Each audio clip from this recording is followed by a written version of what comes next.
നമസ്കാരം, ഞാൻ ഉമാശങ്കർ എഴുമങ്ങാട്. US മീഡിയയിലേക്ക് എല്ലാവർക്കും സ്വാഗതം. ഇന്ന് നമ്മോടൊപ്പമുള്ളത് പാലക്കാട് ജില്ലയിൽ മേഴത്തൂർ ഗ്രാമത്തിൽ മേഴത്തൂർ മാരിപ്പറമ്പിൽ ഗംഗാധരൻ നായർ എന്ന മേഴത്തൂർ CNS ചികിത്സാലയത്തിലെ ചീഫ് ഫിസിഷ്യൻ ഗംഗാധരൻ വൈദ്യരാണ്. ഇന്ന് അദ്ദേഹത്തിൻ്റെ 88ാം പിറന്നാൾ ആഘോഷമാണ്. ഈ സുദിനത്തിൽ നമുക്ക് അദ്ദേഹത്തോടൊപ്പം കുറച്ചു നേരം സമയം ചെലവഴിക്കാം. നമസ്കാരം. ആദ്യമായിട്ട് ഗംഗാധരൻ വൈദ്യർ നമ്മുടെ നാടിൻ്റെ പ്രിയ വൈദ്യനാണ്. നമ്മുടെ ഗ്രാമവും നമ്മുടെ സംസ്ഥാനവും നമ്മുടെ രാജ്യവും ഒക്കെ കടന്നുകൊണ്ട് ലോകത്തിലെ വിവിധ ഭാഗങ്ങളിൽ നിരവധി ആളുകൾ അങ്ങയുടെ ചികിത്സ തേടി CNS ചികിത്സാലയത്തിൽ എത്തിയിട്ടുണ്ട്. എന്താണ് താങ്കളെ വ്യത്യസ്തനായ ഒരു വൈദ്യനാക്കി മാറ്റിയ ഘടകം? 1951 വൈദ്യപഠനം തുടങ്ങി. ഗുരുകുല വിദ്യാഭ്യാസ രീതിയിലാണ് എൻ്റെ വൈദ്യപഠനം. ഗുരുനാഥൻ ശാസ്ത്രൻ നായർ എന്ന ബാലചികിത്സയിൽ ഏറ്റവും വിദഗ്ധനാണ്. താൻ പാതി ശാസ്ത്രൻ നായർ പാതി എന്നൊരു ജനങ്ങളുടെ നാട്ടിൽ നടത്തുന്നുണ്ട്. ദൈവം പാതി ശാസ്ത്രൻ നായർ പാതി, അങ്ങനെയാണ്. അദ്ദേഹം ഉപേക്ഷിച്ചൊരു കേസ് പിന്നെ ലോകത്ത് ആരും രക്ഷിക്കാൻ സാധിച്ചിട്ടില്ല. അങ്ങനെയുള്ള മഹാനായിരുന്നു. അദ്ദേഹത്തിൻ്റെ അടുത്ത് 10-12 കൊല്ലക്കാലം ശിക്ഷണത്തിൽ കൂടെ പൂർവികന്മാർ പറയുന്ന മാതിരി ആ ഗുരുകുല വിദ്യാഭ്യാസത്തിൻ്റെ ശരിക്ക് സ്വാദ് അനുഭവിച്ച ആളാണ്. അത്രയധികം അടി കിട്ടിയിട്ടുണ്ട്. ഒരു ശ്ലോകം ചൊല്ലുമ്പോൾ തെറ്റിയ അടി, എഴുതുമ്പോൾ അക്ഷരങ്ങൾ കൂട്ടി തൊട്ട അടി. ഒരു വൈദ്യൻ എന്നുള്ളതിലുപരി ഒരു ബാലവൈദ്യൻ എന്നുള്ള ഒരു നിലയിൽ ലോകം അറിയപ്പെടുന്ന ഒരു വൈദ്യരാണ് താങ്കൾ. ആ ഒരു ഉയർച്ച നമ്മുടെ ഒരു മറക്കാൻ പറ്റാത്ത ചില അനുഭവങ്ങൾ, അതായത് ഇപ്പോൾ പലതരത്തിലുള്ള ചികിത്സകളും നടത്തി അതിലൊന്നും റിസൾട്ട് ഉണ്ടാവാതെ അങ്ങനെ താങ്കളുടെ അടുത്ത് എത്തിപ്പെട്ട് അവർ പൂർണ്ണമായിട്ടും സൗഖ്യത്തോടു കൂടിയിട്ട് മടങ്ങിപ്പോയിട്ടുള്ള പല അനുഭവങ്ങളും ഉണ്ടായിട്ടുള്ളതായിട്ട് ഞാൻ പറയുന്നത് കേട്ടിട്ടുണ്ട്. 1-2 കാര്യങ്ങൾ അതുമായി ബന്ധപ്പെട്ടിട്ട് ഒന്ന് പറയാം. ആദ്യം 1 കൊല്ലം പഠിച്ചപ്പോഴേക്കും എന്നെ പുറത്തേക്കൊക്കെ പറഞ്ഞയക്കാൻ തുടങ്ങി. ഓരോരുത്തർ വരും, കുട്ടിന് സുഖമില്ല എന്ന്, അദ്ദേഹത്തിന് നടക്കാൻ വയ്യ, അപ്പം എന്നെ പറഞ്ഞയക്കും. ഇവൻ വരും, അവനൊക്കെ പശായുണ്ട് എന്ന് പറയാം അപ്പം അവരോട്. എന്നിട്ട് അങ്ങനെ എന്നോട് പോയി വരാൻ പറയും. അവിടെ ചെന്നാൽ കുട്ടിക്ക് എന്താ രോഗം, എന്താ ദിവസം ശരിച്ചതൊക്കെ പറഞ്ഞു കൊടുക്കണം. അങ്ങനെ ഒരു പരുത്തിക്കരാന്ന് പറഞ്ഞ സ്ഥലത്ത് നടന്നു തന്നെ പോകണം. ചാലിശ്ശേരിൻ്റെ അപ്പുറം നടന്നു തന്നെ പോണേ, ബസ്സോ കാറോ വണ്ടിയൊന്നും ഇല്ല. അങ്ങനെ നടന്ന് പോയി അവിടെ വീട്ടിൽ ചെന്നു. ഒരു കുട്ടിക്ക് നീര, 4-5 വയസ്സായി, സർവാംഗം നീര്. അത് കണ്ട് കുട്ടിക്ക് ചികിത്സയൊക്കെ ശരിച്ചു കൊടുത്തു, എഴുതി കൊടുത്തു. അന്നൊക്കെ എഴുതി കൊടുക്കുക മരുന്നുകൾ മുഴുവൻ. ആ വീട്ടിലുള്ളവർക്ക് അറിയാൻ മരുന്നിൻ്റെ തിരിച്ചറിവ്, അവർ പറിച്ചുണ്ടാക്കും. ബാക്കി അങ്ങാടി മരുന്ന് വല്ലതും ഉണ്ടെങ്കിൽ അത് മാത്രമേ ഈ മരുന്ന് കടയിൽ നിന്ന് വാങ്ങൂ. മറ്റൊക്കെ അവർ തന്നെ ഉണ്ടാക്കും. ഇത്ര കഴഞ്ച്, ഇത്ര ഗ്രാമം എന്നൊക്കെ പറയുന്നത് ഗ്രാമമൊന്നുമല്ല, കഴഞ്ചും ഒക്കെയാണ്. അതൊക്കെ അവർ പറിച്ചുണ്ടാക്കും, കഷായം വെച്ച് കൊടുക്കും. അപ്പം അതിന് നല്ല ഫലമുണ്ട്. പിന്നെ കാലം കൊണ്ട് ഔഷധങ്ങൾ കിട്ടാതെ അപ്പോഴാണ് നമുക്ക്. എന്നിട്ടോ അവൻ്റെ ആ വീട് വലിയൊരു നായർ കുടുംബം, കുറേ സ്ത്രീകളുണ്ട്, അവരൊക്കെ സമ്മതക്കാരൊക്കെ വന്ന് ആ സമയം. അപ്പോൾ ഓരോരുത്തരും വന്നിട്ട് ഇങ്ങനെ തടുക്കും, കുട്ടിയുടെ മാറില്ലേ അങ്ങനെ ചോദിച്ച് ഇന്നെ ബുദ്ധിമുട്ടി. അപ്പോൾ വെയിലത്ത് കളിച്ചുകൊണ്ടിരുന്ന ഒരു കുട്ടി എനിക്ക് കാണിച്ചു തന്നു. അപ്പോൾ കുട്ടിയുടെ അമ്മ വായിൽ അവിടെ അടുത്തുണ്ട്, പറഞ്ഞു അവന് കുഴപ്പമൊന്നുമില്ല, വെയിൽ കൊണ്ടല്ലേ. ഞാൻ സൂക്ഷിച്ച് നോക്കി, ചില മോശമായിട്ടുള്ള ലക്ഷണമൊക്കെ ഞാൻ കൊണ്ടു. ആരോടും പറഞ്ഞില്ല. എന്നെ ഇങ്ങനെ തടുത്ത് നാലാൾ ഇങ്ങനെ തടുക്കാം. എനിക്കാകെ സങ്കടവും ദേഷ്യമൊക്കെ നിങ്ങളുടെ എത്തും വേണ്ടേ. അപ്പോൾ ഞാൻ പറഞ്ഞു, നിങ്ങളെ ഞാൻ പറയുന്നതൊന്നും നിങ്ങൾ വിശ്വസിച്ചില്ല, ഇനി വിശ്വസിക്കാനുള്ളൊരു കാര്യം ഞാൻ പറഞ്ഞുതരാം. അങ്ങനെ നിങ്ങൾ എന്നെ വെയിലത്ത് കളിക്കുന്ന കുട്ടിയെ കാണിച്ചു തന്നില്ലേ, ആ കുട്ടി 5-ാം ദിവസം മരിക്കും. ഈ കുട്ടിയുടെ സുഹൃത്തുക്കൾ 5-ാം ദിവസം ആകുമ്പോഴേക്കും ശമനം വരും. അപ്പോൾ നിങ്ങൾക്ക് പിന്നെ വിശ്വാസം വരും. അപ്പം എനിക്കിത് വൈദ്യം പഠിക്കൽ മാത്രമല്ല, കൃഷിപ്പണിയുടെ ട്രെയിനിങ്ങും ഉണ്ട്. അപ്പം എന്നെ വാർത്തയ്ക്ക് അയച്ച സമയമാണ് ഇവർ വന്നു.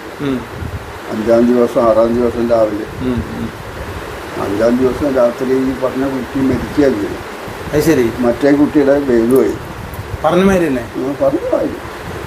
ശരി. അപ്പോൾ കുട്ടി അവിടെ അതൊരു ഭയങ്കര ഒരു അനുഭവമാണല്ലോ. അതാണ് അവർ പറഞ്ഞ കുട്ടി അവിടെ എന്നാ ചോദ്യം. അവൻ വാർത്തയ്ക്ക് പോയിരിക്കുക. എന്ത് കുട്ടി എടുക്കനാട്ടോ ഇതൊക്കെ പറഞ്ഞു. അപ്പം എന്തുണ്ടായി, ഇങ്ങനെയൊക്കെ ഉണ്ടായി, അവരൊക്കെ പറയിപ്പിച്ചു. പിന്നെ എന്നെ ദേഷ്യം വന്നിട്ട് ഇങ്ങനെ കാത്തിരിക്കുക. കാരണം നമ്മളിങ്ങനെ പറഞ്ഞതാണല്ലോ, സത്യമാണെങ്കിലും ആ പറഞ്ഞത് സംഭവിച്ചു എന്നുള്ള ഒരു ദേഷ്യം അല്ലേ. അങ്ങനെ മരണം പറയാൻ പാടില്ല എന്നാണ്. ഒന്നോടനെ അടുത്തേക്ക് വിളിച്ചു, അടി കിട്ടി. ഞാൻ അവിടെ പോയിട്ട് എന്തുണ്ടായി വണ്ടിക്കാരാന്ന് പറഞ്ഞു. കുട്ടിയുടെ 5-ാം ദിവസം ആകുമ്പോഴേക്കും സോക്കെട്ട് നീര് കുറയും. അപ്പോൾ അത് അങ്ങോട്ട് വരുമെന്ന് പറഞ്ഞു. അല്ല, വേറൊരു കുട്ടിയുടെ കാര്യം പറഞ്ഞു. അപ്പോൾ എനിക്ക് മനസ്സിലായി അവരെല്ലാ ചരിത്രവും പറഞ്ഞിട്ടുണ്ട്. അത് ഞാൻ ഇങ്ങനെ പറഞ്ഞു. എന്ത് കണ്ടിട്ടേ പറഞ്ഞു, അതിൻ്റെ ശാസ്ത്രം ചൊല്ലി കേൾപ്പിക്കണം. അതും ചെയ്തു. ഈ ഗ്രന്ഥത്തിലുള്ള തന്നെ അത് മരണലക്ഷണം. മരണലക്ഷണമാണ് നമ്മളന്ന് പറഞ്ഞത്. അതെ അല്ലേ, അത് ചൊല്ലി കേൾപ്പിച്ചു ആ ഭാഗം. ഇപ്പൊ ഞാനത് പഠിച്ചെടുക്കണേ, അദ്ദേഹത്തിനത് അറിയില്ല. ആ ഭാഗം പഠിച്ചിട്ടുണ്ടോ. ഞാൻ പറഞ്ഞു ആശയന് ബന്ധി വഴി പറഞ്ഞാന്നുള്ള ആ ഭാഗം ഞാൻ മനസ്സിലാക്കിയിട്ടുണ്ടായിരുന്നു. ആ കുട്ടിനെ കാണിച്ച കുട്ടിക്ക് ഫലേരിയിലെ ശിരശോണം ബിന്ദുമണ്ഡല ദർശനം എന്നുള്ള ലക്ഷണം കണ്ടു. അതിൽ പറഞ്ഞ് സ്വസ്ഥസ്യ മൃത്യുവേ കസ്മാ ശിശോരേതാനും ഭൂരിശാന്നാണ്. അപ്പൊ അങ്ങനെ സംഭവിച്ചു. 5-ാം ദിവസം മരിക്കുന്ന എവിടെ പറഞ്ഞെന്ന് ഇല്ല. അതാണ് അടുത്ത ചോദ്യം. 5-ാം ദിവസം മരിക്കുന്ന എവിടെയാ? ആചാര്യനെ എഴുതാത്ത പറയാൻ എന്താ, നീ മരണം പറയാനാരാ, നീ ബ്രഹ്മാവാ ചോദിച്ചിട്ട് പിന്നെ അടി. അതിന്റെ ശേഷം മരണം അറിയില്ല. മരിക്കണ ആളായാലും തൊട്ട് തലവടിയൊക്കെ വേദാവുട്ടോ എന്നൊക്കെ നല്ല വാക്കും പറഞ്ഞു പോരുക. അതിന്റെ ശേഷം അതാ പാഠം. ഇത് ഭയങ്കര ഒരു ശരിക്കും പറഞ്ഞാൽ വളരെ അപൂർവമായ ഒരു അനുഭവമാണ് അത് അല്ലേ. നമ്മളൊരു പാഠമാണ് അല്ലേ. അതിപ്പോ ഒരുപാട് ദൂരമൊന്നല്ല, നമ്മുടെ ചാലിശ്ശേരി അടുത്ത് കൊരട്ടിക്കര പറഞ്ഞ സ്ഥലത്താണ് ഈ സംഭവം ഉണ്ടായത് അല്ലേ. അതാണൊരു അനുഭവം അല്ലേ. അതുപോലെ തന്നെ അനുഭവം. ഓക്കെ. പിന്നെ അവിടുന്ന് കുറച്ച് കഴിഞ്ഞ് അപ്പോഴേക്ക് ആൾക്കാർ വരാനും തിരക്കൊക്കെ തുടങ്ങിയിരിക്കും. അങ്ങനെ ഇരിക്കുമ്പോഴാണ് മനോരമയിൽ ഒരു റിപ്പോർട്ട് കണ്ടു. കൊള്ളുന്ന ഉണ്ണികൾക്ക് മരുന്നില്ല, ഒരു കോളത്തിൽ കൊടുത്തിരിക്കുക. എന്തായി കൊള്ളുന്ന ഉണ്ണികൾ? ഞാൻ ആദ്യത്തെ പേപ്പറും മുറ്റിയും കാണില്ല, അതൊക്കെ എടുക്കാൻ പറഞ്ഞു. അതൊക്കെ എടുത്ത് എൻ്റെ മുമ്പിൽ കൊടുത്തു. എന്നിട്ട് ആദ്യം മുതൽ ഇങ്ങനെ വായിക്കാൻ തുടങ്ങി. അപ്പോൾ ആ കുട്ടികൾക്ക് കൊടുന്തരപ്പള്ളി എന്ന് പറഞ്ഞ സ്ഥലത്താണ്, മനോരമയാണ്. ജോയി ശാസ്താൻ പഠിക്കലാണ് എൻ്റെ അറിയുന്ന ആളെ സുഹൃത്താണ്. അപ്പോൾ ഈ കുട്ടികളെങ്ങനെ കേട്ടൊക്കെ വായിച്ച് പഠിച്ചു റിപ്പോർട്ടൊക്കെ. എന്നിട്ട് ഞാൻ ജോയിയെ വിളിച്ചു. ജോയി, നിങ്ങളെ ഈ കൊള്ളുന്ന ഉണ്ണികളെ ഒന്ന് കാണിച്ചു തരാമോ? വീട് തേടി പോകാനെനിക്ക് വയ്യ. അയ്യോ, ഞങ്ങൾ കൊണ്ടുവരാം. മനോരമയുടെ വണ്ടിയിൽ തന്നെ കുട്ടികളെയും കൂട്ടി ജോയിയും വന്നു. അപ്പോൾ വന്നു. അങ്ങനെ കുട്ടികളൊക്കെ പരിശോധിച്ചു. വേറെ പല ഡോക്ടർമാരും അലോപ്പതി ഡോക്ടർമാരൊക്കെ അത് നേരെയില്ല എന്ന് കൈയൊഴിച്ചതാണ്. പീഡിയാട്രീഷ്യന്മാരുള്ള ഇന്ത്യയിലെ അതിൻ്റെ റിപ്പോർട്ടൊക്കെ ഗംഭീരമായിട്ട് വന്നു. അത് കഴിഞ്ഞ് ജോലിയൊരു കാര്യമുണ്ട്, ഇതിലിപ്പോൾ അങ്ങനെ പറഞ്ഞേക്കാൻ പറ്റില്ല, ഇവിടെ നിൽക്കണം. അന്ന് ആശുപത്രി ഒന്നുമില്ല, ചെറിയൊരു വീട് വാടകയ്ക്കെടുത്ത് അവരുടെ അതിൽ താമസിച്ചു. അപ്പോൾ കുട്ടി, 2 കുട്ടികൾ, അവരുടെ അച്ഛനും അമ്മയും ഇതിൻ്റെ മൂത്തൊരു സഹോദരിയുണ്ട് വനജ. അവളും ഒരു കുടുംബത്തെ ഒരു കൊല്ലം ഭക്ഷണം കൊടുത്തു, കുട്ടികൾക്ക് ഔഷധം കൊടുത്തു, ചികിത്സ അങ്ങനെ തുടങ്ങി. അങ്ങനെ തല ചകിരിനാര് മാതിരിയായിരുന്നു, പല്ലൊരൊറ്റ ഒന്നുമില്ല. ശരി. എത്ര പ്രായമുള്ള കുട്ടികളത്? അത് 4-5 ഉണ്ടോ. ഏട്ടനും അനിയനുമാണ്. അത് ശരി. ഒരമ്മയുടെ അച്ഛൻ്റെ കുട്ടികളാണ്. ഒരമ്മയുടെ അച്ഛൻ്റെ അത് കഴിഞ്ഞു. മനോരമ തന്നെയാണ് കുറെ. എന്താണ് കുട്ടികൾക്ക് എന്താണ് ശരിക്കും അസുഖം?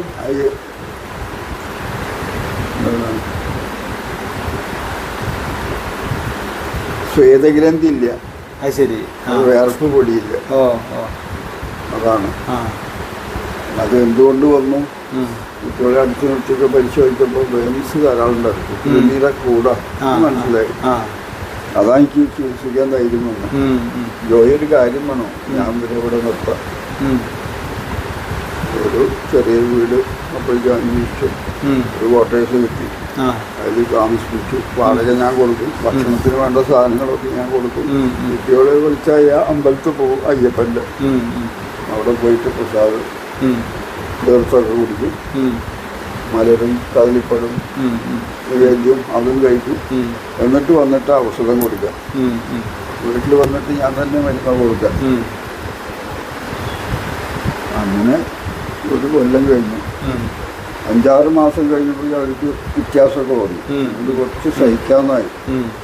അപ്പം ഞാൻ എന്ത് ചെയ്തു, ഒരു ബോൾ വാങ്ങി കൊടുത്തു. ആ മുറ്റം കുറേ നീളമുണ്ട്. അപ്പോൾ അവിടുന്ന് ഒരാൾ അവിടെ നിൽക്കും, ഒരാൾ ഇവിടെ നിൽക്കും. ഞാനും കളിക്കാൻ പോകും. അങ്ങനെ ഇത് ഇതിലൊക്കെ കുറേശ്ശെ വെയിലിനെ പിടിക്കാൻ തുടങ്ങി. അങ്ങനെ ഇരിക്കുമ്പോൾ ഞാനൊരു സൈക്കിൾ വാങ്ങിക്കൊടുത്തു. അത് വാങ്ങിക്കൊടുത്തു. ഒരാൾ അങ്ങോട്ട് ചവിട്ടി, മറ്റാൾ അവിടുന്ന് ഇങ്ങോട്ടും ചവിട്ടി, അങ്ങനെ ചവിട്ടി കൊടുത്തു. അപ്പോൾ ഇടയ്ക്ക് അവർ ആ മൊത്തം ഫാനുണ്ട് അതിൻ്റെ അടിയിൽ വന്ന് കിടക്കും. വെള്ളമൊഴിക്കരുതെന്ന് ഞാൻ പറഞ്ഞിട്ടുണ്ട്. വെള്ളമൊഴിക്കില്ല. വെള്ളമൊഴിച്ചാൽ അവർക്ക് തൽക്കാലിക ആശ്വാസമാണ്. പക്ഷെ ഞാൻ സമ്മതിക്കില്ല, വെള്ളമൊഴിക്കരുത് അവർ. അങ്ങനെ ആയിട്ട് അവർക്ക് പല്ല് വരാൻ തുടങ്ങി. പല്ല് വന്നു. വരുമ്പോ പല്ലൊന്നുമില്ല. പല്ലില്ല. മുടിയാണത്തെ ചകിരിമാരി. ചകിരിനാരെ എങ്ങനെയുണ്ടാവുക അതേ മുടി. ആകെ ഡ്രൈ ആണ്. ശ്വേതഗ്രന്ഥി പ്രവർത്തിക്കാതെ വരിക ആയി കഴിഞ്ഞാൽ പിന്നെ അങ്ങനെയാണല്ലോ. പിന്നെ അതേമാതിരി കുറെ കുട്ടികൾ വന്നു. അങ്ങനെ ഈ കുട്ടികൾ പൂർണ്ണമായിട്ട് പിക്കപ്പായി പോയി. പിന്നെന്താ, അവര് അന്ന് പാലക്കാട് കളക്ടർ അജിത് കുമാർ എന്ന് പറഞ്ഞൊരു ബീഹാറിയായിരുന്നു അക്കാലത്ത്. 90 കാലത്തൊക്കെ 90-91 കാലമാണ്. എന്നിട്ട് മനോരമയുടെ പരസ്യവും പിന്നെ ടി വിയിൽ ഇതൊക്കെ കണ്ടു. അവർ വെള്ളമൊഴിക്കലും അങ്ങനെയൊക്കെ കണ്ടു. മനോരമ റിപ്പോർട്ടുകൾ പൊള്ളുന്ന ഉണ്ണികൾക്ക് ശമനമുണ്ട് എന്ന് പറഞ്ഞ റിപ്പോർട്ടായിട്ട് റിസൾട്ട് ആയപ്പോഴേ അതെ. അങ്ങനെയായിട്ട് മനോരമനെ പൊക്കി ഉണ്ടാക്കി. അങ്ങനെ ആ കുട്ടികൾക്കൊരു പുനർജീവൻ, പുനർജന്മം. അവർ പാലക്കാട് അന്ന് കലക്ടറുടെ സഹായം കൊണ്ട് ഞാൻ പറഞ്ഞു, വലിയ വിദ്യാഭ്യാസം സർക്കാർ തലത്തിൽ സാർ എന്തെങ്കിലും ചെയ്യണം. ഞാൻ വ്യാസവിദ്യാപീഠത്തിൽ കല്ലേക്കാടുണ്ടല്ലോ, അതിൽ അഡ്മിഷൻ വാങ്ങി കൊടുത്തോളാം എന്ന് പറഞ്ഞു. കളക്ടർ മാസം വരും. ശരി. ഒരു മാസത്തിൽ പ്രാവശ്യം ഈ കുട്ടികളെ കാണാനായിട്ട് അത്ര മനുഷ്യ സ്നേഹിയായിട്ട് അജിത് കുമാർ. അങ്ങനെ കുട്ടികൾ പിന്നെ വന്നിട്ടുണ്ട്. ഞാൻ ആരെയും ഏറ്റെടുത്തിട്ട് ഇവിടെ കടത്തി ചികിത്സ ഉണ്ടായില്ല. ആശുപത്രിയിൽ കുറച്ച് ദിവസം കിടക്കാൻ പറ്റിച്ച കിടന്നോളൂ എന്ന് പറയും. ഓരോ മാസമൊക്കെ കഴിഞ്ഞിട്ട് പറഞ്ഞേക്കും. നിരവധി കുട്ടികൾക്ക് അതേപോലെ ഇതിങ്ങനെ പറഞ്ഞറിഞ്ഞ തന്നെ അങ്ങനെ വരുമല്ലോ നിരവധി ആളുകൾ അല്ലേ. പിന്നെ പത്രമാധ്യമങ്ങളൊക്കെ എല്ലാവരും കാണില്ലേ. അതെ. അതേപോലെ തന്നെ ഈ പാർക്കിംഗ് സെൻസ് എന്താ ആ അസുഖവുമായി ബന്ധപ്പെട്ടിട്ട് അല്ലേ, അതിന്റെ ചികിത്സ അത് ഇവിടെ കൂടുതൽ നല്ല രീതിയിൽ ചെയ്യും എന്നുള്ള ഒരു അല്ലേ, അങ്ങനല്ലേ ചികിത്സിക്കാറുണ്ട് അല്ലേ. അത് ഞാൻ കുട്ടികളെ മാത്രമേ നോക്കാറുള്ളൂ. അത് ശരി. വൈദ്യമഠം വലിയ നാരായണൻ നമ്പൂതിരി ഉണ്ടായിരുന്ന കാലത്ത് അദ്ദേഹത്തിൻ്റെ അടുത്ത് പോകുമ്പോഴും അപ്പം അദ്ദേഹത്തിൻ്റെ മക്കൾക്കൊക്കെ ഉണ്ട് ചികിത്സ. ഇവിടെയുള്ളവരല്ല, നമ്പൂതിരിമാരല്ല, നായന്മാരുടെ. അദ്ദേഹം നായർ സ്ത്രീ വിവാഹം കഴിച്ച് അതിൽ കുറച്ച് കുട്ടികളുണ്ട്. മധുപ്പള്ളി എന്ന് പറഞ്ഞ സ്ഥലത്ത് താമസമുണ്ടായിരുന്നു. പെരിങ്ങോട് കഴിഞ്ഞിട്ട് കുട്ടികളെയൊക്കെ ഇങ്ങോട്ട് പറഞ്ഞേക്കും. അദ്ദേഹം തന്നെ കൊണ്ടുവരും. അങ്ങനെ പറയും. പിന്നെ ഗംഗാധരൊരു കാര്യം വേണം, ബാലചികിത്സ എനിക്ക് ചെയ്യാൻ പറ്റില്ല, വലിയവർക്ക് മാത്രമേ പറ്റൂ. ഗംഗാധരൻ കുട്ടികളുടെ ചികിത്സ പഠിച്ച ആൾക്ക് വലിയവരും ചികിത്സില്ല. അത് ഇങ്ങനെ വെച്ചാൽ പറ്റില്ല, വലിയവർക്കും ചികിത്സ തുടങ്ങണം. അപ്പോൾ പാലക്കാട് ഈ ബാലൻ ശിവശംബര MLA അദ്ദേഹം തച്ചമ്പാറ താമസം. ആ ഭാരതി ടീച്ചർ അമ്മയ്ക്കൊരു ആർത്രൈറ്റീസ് വന്നു, വളരെ മോശമായി. അപ്പോൾ വൈദ്യമർത്തിനെ കാണിക്കാവുന്ന ഞാൻ മുമ്പിൽ കാണിച്ചു. അത് ഇങ്ങനെയും പോരാ, ഇനിയിപ്പോൾ ഈ കളിയൊക്കെ മാറ്റണം, കുട്ടികളെ മാത്രം നോക്കിയാൽ പോരാ, ടീച്ചറുടെ കാര്യം കൂടി നോക്കും. അപ്പോൾ ആശുപത്രിയൊന്നുമില്ല, വീട്ടിലൊരു റൂം അവർക്ക് കൊടുത്തു. ഭാര്യയുടെ ഇടയ്ക്കിടയ്ക്ക് വരും, അന്തം മറ്റും മറ്റു കുറേ അറിയിക്കും, അവിടെ പോകും. ഭാരതി ടീച്ചറുടെ മകൾ. പിന്നെ അവന് കിഴി മുതലായതൊക്കെ ഞാൻ തന്നെ ചെയ്യും. വേറെ ഒന്നും ഈ പരിവാരങ്ങളൊന്നും ഇല്ലല്ലോ. അങ്ങനെ പരിശ്രമിച്ച് വൈദ്യമഠത്തിൻ്റെ അനുഗ്രഹം കൊണ്ടാണ് ഞാൻ വലിയവരുടെ ചികിത്സ തുടങ്ങിയത് അല്ലേ. ആദ്യം ഭാരതി ടീച്ചറാണ്, ഈ ബാലൻ്റെ ഭാര്യ. ഓക്കെ. അവരൊക്കെ മരിച്ചു, രണ്ടാളും മരിച്ചു. CNS ചികിത്സാലയം എന്ന ഒരു ആശുപത്രി സ്ഥാപിക്കാൻ ഒരു തീരുമാനിച്ചതിൻ്റെ അത് എത്ര കാലമായി ഇപ്പോൾ? അത് എങ്ങനെയാണത്? അത് ഗുരു മരിക്കുന്നതിൻ്റെ മുമ്പ് ഞാൻ ചോദിച്ചു, ഇനി നമ്മൾ കാലം കൊണ്ട് ഇങ്ങനെ എഴുതി കൊടുത്താൽ ആൾക്കാർ മരുന്നൊന്നും അറിയില്ല, ഇപ്പോൾ ബുദ്ധിമുട്ടുണ്ട്, മരുന്നുണ്ടാക്കി കൊടുത്തൂടെ? കുറേശ്ശെ ഉണ്ടാക്കാം, എല്ലാ മരുന്നും ഉണ്ടാവണം, അത്രയും ഔഷധ ശക്തി ഉണ്ടാവണം. അങ്ങനത്തെ മരുന്നുണ്ടാക്കി നമ്മൾ ചിലവായ കാശ് വാങ്ങണം, അതിന് വിരോധമുണ്ട്, അതിന് വിധിയുണ്ട്, അതൊക്കെ ചെയ്യാം എന്ന് പറഞ്ഞാൽ ആദ്യ അനുവാദം വാങ്ങിയിരുന്നു. അദ്ദേഹത്തിൻ്റെ കാലശേഷം പിന്നെ നിർബന്ധമായി ഇത് വേണമെന്ന്. അദ്ദേഹം മരിച്ച് കുറച്ച് കഴിഞ്ഞപ്പോൾ ആരുമില്ല, ചികിത്സയ്ക്ക് ആരും വരാതെ അങ്ങനെ കുറച്ച് കാലം ഉണ്ടായി. അപ്പോൾ എനിക്ക് കുറച്ച് രാഷ്ട്രീയ ഭ്രാന്തുണ്ടായിരുന്നു. കോൺഗ്രസ് പ്രവർത്തകനായി തൃത്താലയിൽ, തൃത്താല മണ്ഡലം പ്രസിഡന്റ്, പാലക്കാട് ജില്ലാ മെമ്പർ, ബ്ലോക്ക് കമ്മിറ്റിയിൽ ട്രഷറർ, ഇങ്ങനെയുള്ള സ്ഥാനങ്ങളൊക്കെ ആയിരുന്നു. അങ്ങനെ കുറേ കാലം കഴിഞ്ഞു. ഇന്ന് ഒഴിവായി കിട്ടണ്ടേ. അത് ഒഴിവായിട്ടില്ലെങ്കിൽ എനിക്ക് ഫാക്ടറി ഉണ്ടാവില്ല, ആശുപത്രി ഉണ്ടാവില്ല, ഒന്നും ഉണ്ടാവില്ല. അവിടെ തല്ല് പിടി അതിനോട് INTUC ഭാരവാഹിയാണ്. അപ്പോൾ ഓരോ മേഘത്തൊരു തല്ലുണ്ടായാൽ തൃത്താലുണ്ടാവും, കണ്ണനൂരുണ്ടാവും, ഇവിടെ കോരിയെത്തണ്ട്. അതന്നെ ഈ പണി. അപ്പോൾ ഇതൊന്നും ഒഴിവായി കിട്ടാൻ ഞാൻ ഓരോ ഭാഗം ഇങ്ങനെ ഓരോരുത്തരെ കമ്മിറ്റി വിളിച്ച് എൻ്റെ സ്ഥാനം പറ്റിയ ഒരാൾക്ക് കൊടുക്കും. അങ്ങനെയായിട്ട് 2 കൊല്ലം പണിയെടുത്തിട്ടാണ് ഇന്ന് ഒഴിവായി കിട്ടും. അന്ന് ആ കാലത്ത് തന്നെ 5 ലക്ഷം റുപ്യ കട രാഷ്ട്രീയത്തിന് വേണ്ടി. അങ്ങനെ ഉണ്ടായി. ഇവ രണ്ടും അടുത്ത് അങ്ങനെ കുറേ കാലം KR നാരായണൻ, ശങ്കരനാരായണൻ, അങ്ങനെ വെള്ളയിച്ചരൻ, അങ്ങനെയുള്ള കാലത്തൊക്കെ ഞാൻ പ്രവർത്തകനാണ്, ആക്റ്റീവായിരുന്നു. അതിനുശേഷം വീണ്ടും വൈദ്യത്തിലേക്ക് തന്നെ. അത് എൻ്റെ മകള് രാത്രി 11 മണിയായാലും ഭക്ഷണം കഴിച്ചില്ല, ആൾക്കാരും ഭക്ഷണം പോവില്ല. അവിടെ അത് കത്തിക്കൊടുത്ത് കിടത്തുണ്ടാക്കൽ, അതിർത്തി തർക്കം, അങ്ങനെ 100 കാര്യങ്ങളായിട്ട് ഓരോരുത്തർ വരും. മുമ്പ് അതിൻ്റെ മുമ്പിൽ എന്നിട്ട് പറയാം, അച്ഛൻ്റെ ആരോഗ്യം കളയാണ്, നാടും നിലവില്ല, നാട്ടുകാരും നിലവില്ല, അച്ഛൻ്റെ ആരോഗ്യം വിട്ടു പോകുന്ന ശ്രദ്ധിക്കില്ല. ആത്മകഥം പറയാറ് മൂത്ത മകള്. അത് കേട്ടപ്പോൾ ഞാൻ കേട്ടു വരും, ഞാനങ്ങനെ പുറത്തു വരും. അതിന് ശേഷമാണ് ഓരോ സ്ഥാനങ്ങൾ ഒഴിവാകാൻ കാരണം. തൃത്താല സർവീസ് ബാങ്കിലെ ഡയറക്ടറാണ്, 70 തുടങ്ങിയതാണ്, കണ്ടിന്യൂ ആയിട്ട്. എത്ര കൊല്ലമായി? ഇപ്പോഴും ഉണ്ട്. അത് ശരി. തൃത്താല സർവീസ് കോപ്പറേറ്റീവ് ബാങ്കിന്റെ ഡയറക്ടർ അല്ലേ? അപ്പൊ ഈ രാഷ്ട്രീയത്തിൽ നിന്ന് വിട്ട് വീണ്ടും വൈദ്യ രംഗത്തേക്ക് തന്നെ വീണ്ടും പിന്നെ സജീവമായി ശ്രദ്ധയായി. മരുന്നുണ്ടാക്കാൻ തുടങ്ങി. ആദ്യം നമ്മുടെ കുടിയോർമ്മ വക്കീല് വൈദ്യമള അച്ഛൻ തിരുമേനി ഇവരൊക്കെ വന്നിട്ട് അതിന്റെ ആദ്യ ഉദ്ഘാടന ചടങ്ങ് CNS എന്നുള്ള പേരിട്ടത്, ശാസ്ത്രൻ നായർ സ്മാരകം. അതാ പേരിട്ടത്, അതാ CNS. അങ്ങനെ ചുരുങ്ങിയ തോതിൽ എത്ര വർഷമായി? അത് 86 86. അതിന് ശേഷമാണ് വളർച്ചത് ആശുപത്രി.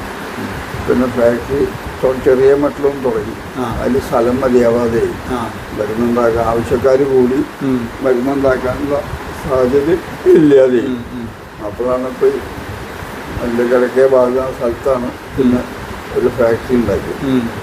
ഒരു കോൺക്രീറ്റ് കെട്ടിടം 3 നിലയുണ്ട്. ഉണ്ടാവുമല്ലോ. തങ്കം ആയുർവേദ കോളേജുണ്ട് വാവനൂര്. അതിൽ ചെയർമാനാണ്. തൃത്താല സർവീസ് ബാങ്കിൽ